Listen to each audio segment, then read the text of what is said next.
متابعين الحلوين، شلونكم؟ شلون صحتكم؟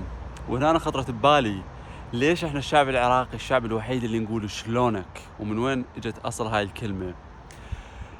اصل هاي الكلمة سابقا انتشر مرض الطاعون بالعراق، خاصة ببغداد، وانا متأكد انتشر بقية المحافظات. فمرض الطاعون عندما يصيب الانسان يتغير الى 3 الوان جسمه وشكله.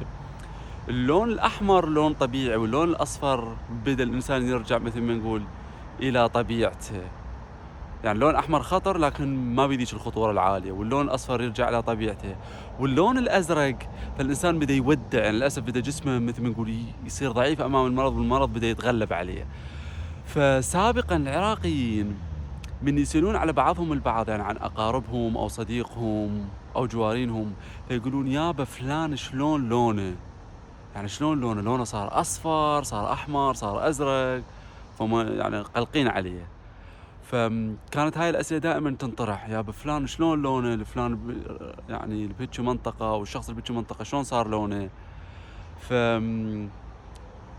بسبب إنه الناس تسأل شلون لونه، فتطورت هاي الكلمة، والعراقيين أخذوها كلمة مثل ما نقول للسؤال عن الشخص يعني لهذا اليوم يستخدمونها، إنه كلمة شلونك.